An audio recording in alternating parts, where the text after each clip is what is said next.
नमस्कार दोस्तों, कैसे हैं आप सब। तो स्टार्ट करते हैं आज की वीडियो। देखते हैं आज के करंट अफेयर्स। तो पहला आर्टिकल बोल रहा है स्वच्छ भारत मिशन के बारे में।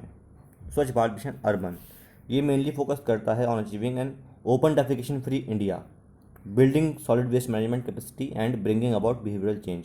ये जब 2014 में गवर्नमेंट आई थी, मोदी गवर्नमेंट, तब से स्टार्ट किया था। दो फेज़ में स्टार्ट हुआ था स्वच्छ भारत मिशन, एक अर्बन एक रूरल। ठीक है, तो जो अर्बन वाला है वो मेनली फोकस करता है किस चीज़ पर, कि इंडिया जो है ओपन डेफिकेशन फ्री, मतलब कि जो मतलब पेशाब करते हैं फिर लैट्रिन वगैरह करते हैं सड़कों पर खुले में जो शौच करते हैं, वो ख़त्म हो जाए हमारे इंडिया से, उस पर फोकस करता है। इसके अलावा जो घरों से वेस्ट निकलता है, कंपनी से वेस्ट निकलता है, उसका मैनेजमेंट ठीक से हो।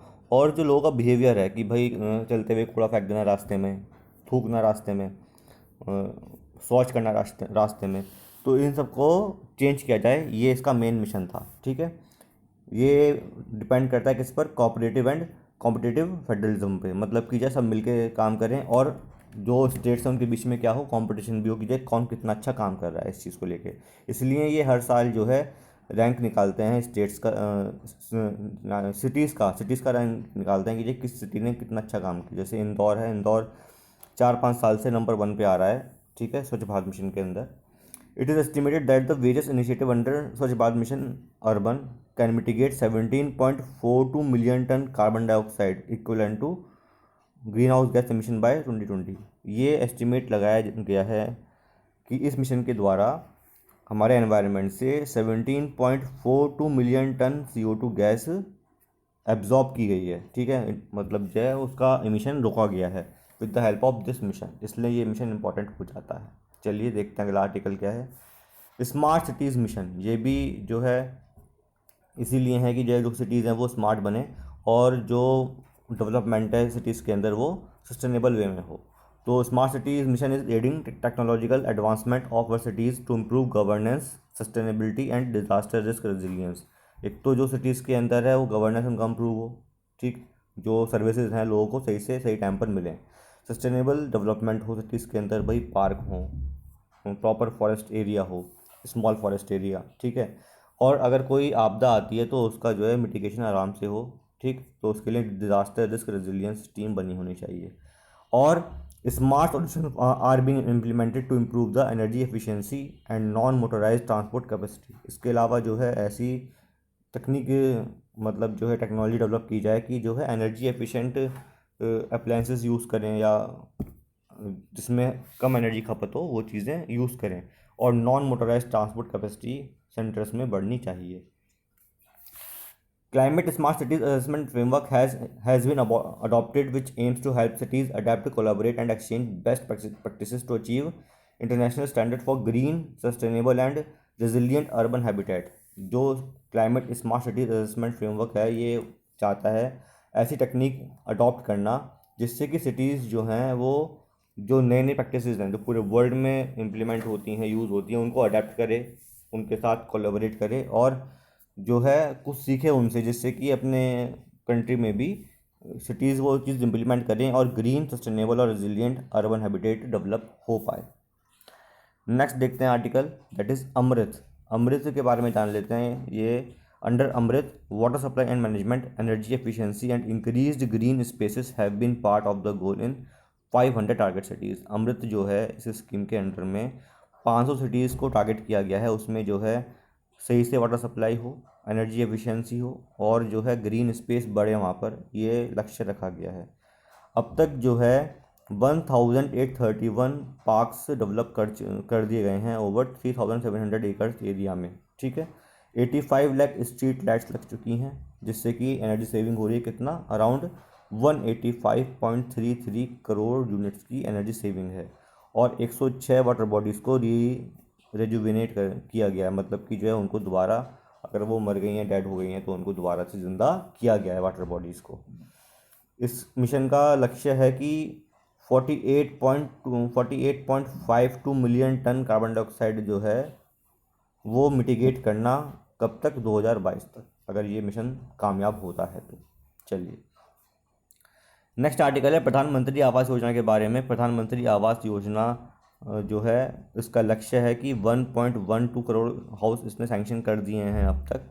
ठीक है, जो कि फोकस करता है मेनली न्यू कंस्ट्रक्शन टेक्नोलॉजीज़ के ऊपर, जो कि इनोवेटिव भी हो, एनवायरनमेंट फ्रेंडली भी हो और डिज़ास्टर रेजिलिएंट भी होनी चाहिए। प्राइम मिनिस्टर ने 6 लाइट हाउस प्रोजेक्ट भी लॉन्च किया है 1 जनवरी 2021 से। इसके बारे में मैं बता चुका हूँ आपको अपने प्रीवियस वीडियोज़ में, आप जाके देखिए, वहाँ पर मिल जाएगा आपको कि लाइट हाउस प्रोजेक्ट क्या है। तो प्राइम मिनिस्टर ने 1 जनवरी 2021 से लाइट हाउस प्रोजेक्ट भी लॉन्च किया है 6 जगहों पर, मतलब पूरे इंडिया में छः छः सिटीज़ ऐसी चूज़ करी गई हैं जहाँ पे ये लाइट हाउस प्रोजेक्ट स्टार्ट किया गया है। वो 6 सिटीज़ कौन सी हैं आप प्लीज़ मुझे लिख के बताइए, और यूपी में वो कौन सी सिटीज़ हैं वो भी लिख के बताइए। ये जो है लाइट हाउस प्रोजेक्ट, ये अंडर कंस्ट्रक्शन है। अभी जो है 43.3 लाख हाउसेस और बनने वाले हैं, जहाँ पर फ्लाई ऐश ब्रिक या फिर और कंक्रीट ब्लॉक का यूज़ किया जाएगा। फ्लाई ऐश ब्रिक का मतलब है जो थर्मल पावर प्लांट्स होते हैं उनसे जो राख निकलती है ना, तो भाई अगर वो सिंपल छोड़ देंगे तो जो दैट क्रिएट्स पॉल्यूशन, तो उस राख से जो है ये ईंट बनाते हैं, ब्रिक बनाते हैं और वो कंस्ट्रक्शन में यूज़ करते हैं। तो ये जो 43.3 लाख हाउसेस बनेंगे, इसमें जो है ये इस टाइप की ही ब्रिक यूज़ होने वाली है, जिससे कि रीयूज पॉलिसी डेवलप की जा सके। ठीक है। Overall the mission has the potential to mitigate around 12 million tonne CO2 emission, मतलब कि जब 12 मिलियन टन का एमिशन रोक सकते हैं अगर ये पूरा प्रोजेक्ट इम्प्लीमेंट होता है बाय 2022। ठीक है दोस्तों। नेक्स्ट देखते हैं article, an energy efficient mass rapid transit system is in operation in 18 cities over 720 kilometre of line constructed. अभी तक जो है 18 सिटीज़ में मेट्रो रेल ऑपरेटिव है। ठीक है, 720 किलोमीटर की लेंथ में चल रही है और अगले कुछ समय में 27 सिटीज़ में और बन जाएगी और अराउंड 1055 किलोमीटर ये कवर करेगी। इसका लक्ष्य ये है कि जो है एक तो इसने मिटिगेट किया है 21.58 मिलियन टन CO2 कब 15 से 22 के बीच में, और ये मिशन भी under ministry of housing and urban affairs के अंदर में काम कर रहा है, जिसका ये लक्ष्य है कि 2022 तक 93 मिलियन टन CO2 मिटिगेट किया जा सके। ठीक है दोस्तों, चलिए ये सब आर्टिकल जो है, ये जो 4 स्कीम पढ़ी हमने, ये इसलिए पढ़ी हैं क्योंकि जो है United nation decade on ecosystem restoration जो है, उन्होंने ये डिकेड लॉन्च हो चुका है 2021 से, मतलब ये 10 साल का ये पीरियड है जिसमें कि ये डिसाइड किया गया है कि जो सस्टेनेबल डेवलपमेंट गोल हैं वो जो 2030 तक अचीव करने ही हैं हमें, और उसके लिए जो नेशनली डिटरमाइंड कंट्रीब्यूशन है वो क्या है, जो डिफरेंट गवर्नमेंट्स हैं वो कितने उसमें प्रोग्रेस किया है, उस तरफ भी इशारा करता है। तो हमारी गवर्नमेंट ने पिछले कुछ सालों में किस कौन कौन सी स्कीम्स लॉन्च करी हैं जो कि इस जो ये गोल है उसको अचीव करने के लिए काम करती हैं, तो इस बारे में बताया गया है इसके अंदर। ठीक है। तो ये जो है United nation decade on ecosystem restoration जो है, इसमें मेनली इसी बात पे ध्यान दिया गया है कि जो किस तरीके से जो है जो CO2 गैस है उसको मिटिगेट किया जा सके। उसके लिए जो है ministry of housing and urban affairs ने डिफरेंट प्रोग्राम्स लॉन्च किए, वो हमने डिस्कस किए, पिछले 4 प्रोग्राम्स मेन थे वो हमने बात कर ली है। तो जो इसके मेन पर्पस है वो क्या है कि a network approach to achieving the sustainable development goals has been include in the India's policy and political discourse, जो कि हम देख रहे हैं जितने भी स्कीम्स लॉन्च होती हैं अधिकतर इसी बात पे ध्यान दिया जाता है कि जो सस्टेनेबल डेवलपमेंट गोल हो। जो मोटो है 2030 का UN का, वो क्या है, लीव नो वन बिहाइंड, किसी को पीछे नहीं छोड़ना है, सभी को साथ में लेके चलना है। जो लक्ष्य है ये पूरा वर्ल्ड को एक साथ अचीव करना है, और ये गांधी जी की फिलॉसफी जो है सर्वोदय थ्रू अंत्योदय, इस पर बेस्ड है ये। ठीक है। This guiding principle has long been a part of the execution of the national programmes and mission of the ministry of housing and urban affairs. Housing और अर्बन अफेयर्स जो है बहुत टाइम से इस चीज़ पे लगा हुआ है कि जो ये मिशन है 2030 तक जो हमें अचीव करना है उसको अचीव किया जा सके। चलिए देखते हैं अगला article, what is genome sequencing और क्यों ये इंपॉर्टेंट है। जीनोम सीक्वेंसिंग जैसा कि आप जानते हैं कोविड-19 के टाइम में डिफरेंट डिफरेंट वेरिएंट्स की बात चल रही है कि भाई alpha variant, delta variant, gamma variant, ठीक है, थीटा वेरिएंट। ये वेरिएंट के बारे में अगर हमें जानकारी करनी है ठीक से, और कौन सा वेरिएंट कितना ख़तरनाक है, आगे कौन सा वेरिएंट डेवलप हो सकता है, उसको कैसे हम मिटिगेट कर सकते हैं या फिर उसको कैसे हम हटा सकते हैं, कैसे हम उसको टैकल कर सकते हैं उस वेरिएंट को, इस बारे में जानने के लिए रिसर्च पर्पस के लिए जीनोम सीक्वेंसिंग इम्पॉर्टेंट होती है। तो एन इफेक्टिव कोविड-19 pandemic response requires inter area keeping track of emerging variants and their then conducting further studies about their transmissibility, immune escape and potential to cause severe disease। जो different variants बन रहे हैं तो उस पर जो है जो हमारा इम्यून सिस्टम है कितना कारगर है काम करने के लिए, और ये जो है नए वेरिएंट्स है इसकी ट्रांसमिबिलिटी जो है कितनी ज़्यादा है, किस पर इफेक्ट करता है, ये सब चीज़ें जानने के लिए जो है ना जीनोम सीक्वेंसिंग इंपॉर्टेंट है। यूएस और यूके ने इसमें सक्सेस पाई है, उन्होंने जो जीनोम सीक्वेंसिंग की सहायता से डिफरेंट वेरिएंट्स का पता लगाया और उसके अकॉर्डिंग ही काम किया और अपने देश में केसेस को कम किया, कंट्रोल किया। ठीक है। सिमिलरली भाई अगर मालूम होगा हमें कि जो है भाई ये वेरिएंट है, इसका ये ट्रांसमिबिलिटी है, ये इम्यून एस्केप है, तो हम उस टाइप की वैक्सीन भी डेवलप करेंगे या जो वैक्सीन डेवलप हो चुकी है उसमें चेंजेस उस टाइप के लाएंगे और अपनी पॉलिसीज़ गवर्नमेंट की भी वैसे ही अकॉर्डिंगली फॉर्म करेंगे। ठीक है। जो डेटा मिलता है जीनोमिक सीक्वेंसिंग से वो पॉलिसी मेकिंग के लिए भी और ऑपरेशनल मेकिंग के लिए भी बहुत कारगर होता है। जो हमारी साइंटिफिक नॉलेज है और जो अंडरस्टैंडिंग है वो बताती है कि आखिर कितने स्ट्रेन अभी हैं और कितने पब्लिक हेल्थ इंटरवेंशन के लिए, मतलब कि वैक्सीन जो है वो कितनी कारगर है उन स्ट्रेन के लिए, इस बारे में अगर मालूम करना है तो जो जीनोम सीक्वेंसिंग से हमें डेटा मिलेगा वो इम्पोर्टेंट हो जाता है। ठीक है दोस्तों, तो ये आर्टिकल था जीनोम सीक्वेंसिंग के ऊपर। चलिए देखते हैं अगला आर्टिकल, कंज्यूमर कॉन्फिडेंस सर्वे। आरबीआई जो है हर 2 महीने में ये सर्वे करता है, कंज्यूमर कॉन्फिडेंस सर्वे, कुछ सिटीज़ के अंदर जैसे अहमदाबाद हो गया, भोपाल हो गया, गुवाहाटी, पटना, तिरुवनंतपुरम, इन जगहों पर ये जानने की कोशिश करता है कि आखिर जो वहाँ के लोग रहने वाले हैं उनका क्या परसेप्शन है इकोनॉमिक वेरिएबल्स को लेकर, या फिर उनकी आगे क्या फ्यूचर में एक्सपेक्टेशन है कि इकोनॉमी बढ़ेगी, कम होगी, जो इन्फ्लेशन है कम हो रहा है, बढ़ रहा है। ठीक है। जो गवर्नमेंट जो आरबीआई की पॉलिसीज़ हैं भाई, रेपो रेट कम किया या फिर जो है रेपो रेट बढ़ाया, उसका इफेक्ट उनके जो ईएमआई देते हैं वो उस पर पड़ा नहीं पड़ा, जो इंटरेस्ट रेट पे करते हैं उस पर पड़ा नहीं पड़ा, सेविंग रेट जो है बढ़ा है या फिर कम हुआ है, एफडी का रेट जो बढ़ा है वो कम हुआ है, इस बारे में सारी जानकारी ली जाती है कंज्यूमर कॉन्फिडेंस सर्वे के द्वारा। These variables include general economic situations, employment scenario, overall price situation and own income and spending levels. Based on this specific responses RBI constructed 2 indexes, 2 index बनाते हैं इन सब डेटा को लेकर, क्या, करंट सिचुएशन इंडेक्स और future expectation index. अभी क्या स्थिति है हमारी उस पर इंडेक्स बनता है और आगे वाले टाइम में क्या होने वाले उस पर भी इंडेक्स बनता है। ये मेनली इसमें जो वेरिएबल्स हैं वो क्या है, एक तो इकोनॉमिक सिचुएशन क्या है लोगों की, वो एम्प्लॉयमेंट लोगों के पास है या नहीं है, प्राइस लेवल कितना है, इनकम कितनी है उनकी और स्पेंडिंग कितनी है, इस पे ये 5 फैक्टर्स हैं, 1 2 3 4 5 फैक्टर्स हैं, इस पर ये डिपेंड करता है। ठीक है। तो ये 5 फैक्टर्स और कौन ये रिलीज़ करता है और 2 पार्ट में होता है, आप ध्यान रख लेना इसमें। चलिए देखते हैं भाई, आसाम की एक ट्राइब है रेंगमा नागाज, उन्होंने ये डिमांड करी है कि भाई उनके लिए भी एक ऑटोनोमस डिस्ट्रिक्ट काउंसिल बनना चाहिए, जैसे कि कार्बी एंगलोंग ऑटोनोमस डिस्ट्रिक्ट है, और कार्बी एंगलोंग ने ये बोला है कि जैकि भाई उनको ऑटोनोमस काउंसिल से टेरिटोरियल काउंसिल में कन्वर्ट करना चाहिए। ठीक है। तो जान लेते हैं भाई ये कार्बी एंगलोंग ऑटोनोमस काउंसिल क्या है। It is a autonomous district council in the state of Assam. ठीक है। For development and protection of tribals living in area namely Karbi Anglong and west Karbi Anglong district. क्या होता है कि जो है शेड्यूल 6 के अकॉर्डिंग, ठीक है, जो हमारे संविधान में शेड्यूल लिखे हैं, शेड्यूल 6 के अकॉर्डिंग क्या है कि कुछ स्टेट्स में जहाँ पे ट्राइबल ग्रुप ज़्यादा रहते हैं तो स्टेट्स को ये पावर है, उनकी रिस्पॉन्सिबिलिटी है कि वो एक ट्राइबल काउंसिल बना सकते हैं और वहाँ पर जो है ट्राइब्स का अपना ही गवर्नमेंट होगी, उनके रिप्रेजेंटेटिव वहाँ पे काम करेंगे और वो अपने अकॉर्डिंग वहाँ पर जो है जो रिवेन्यू वगैरह है या फिर जो लॉज हैं अपने अकॉर्डिंग बनाएंगे और वहाँ पे एग्जीक्यूट कराएंगे, जिससे कि जो है जो इंटीग्रिटी है और जो सिक्योरिटी है कंट्री की वो ना हैम्पर हो और जो ट्राइबल्स के इंटरेस्ट हैं वो भी बने रहें। बात समझ में आ रही है। 6 शेड्यूल के अंदर ये मेंशन किया गया है। तो मेनली जो है 4 स्टेट्स ऐसे हैं, असम मित्र, आसाम, मिज़ोरम, मेघालय और जो है त्रिपुरा, ये 4 स्टेट्स हैं जहाँ पर जो है ये अलाउ होता है कि जो है जो वहाँ के ट्राइबल ग्रुप्स हैं वो ये ऑटोनॉमस काउंसिल बना सकते हैं।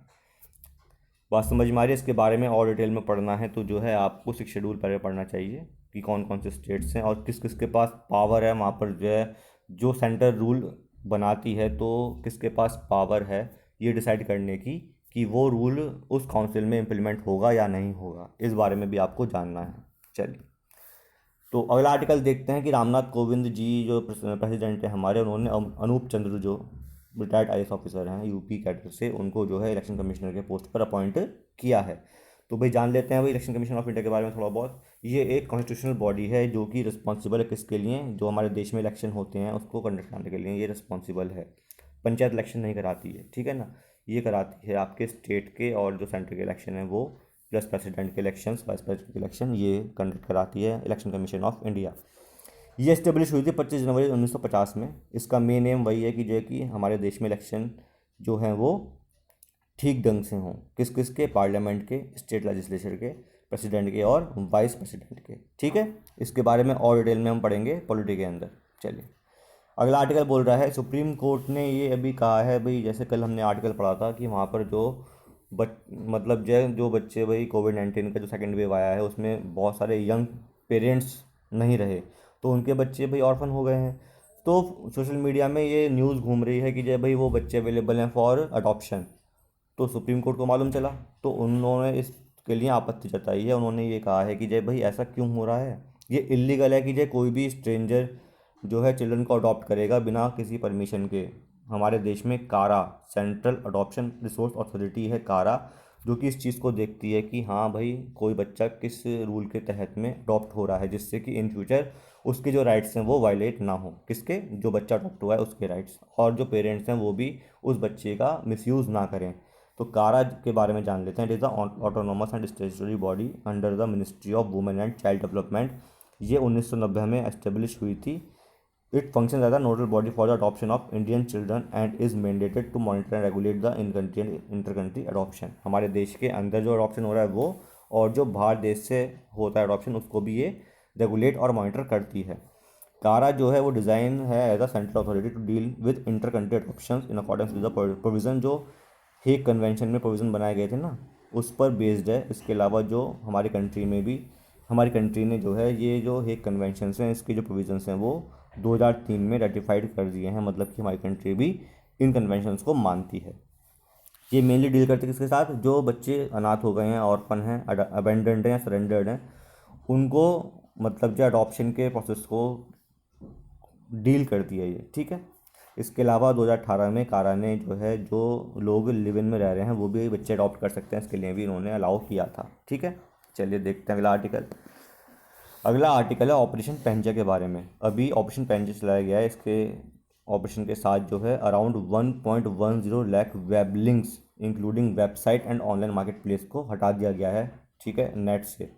क्यों, क्योंकि ये जो है किस चीज़ में लगे हुए थे, sale of fake and illicit medicine and medical product, जो फेक मेडिकल प्रोडक्ट है और जो मेडिसिन है उनको बेच रहे थे।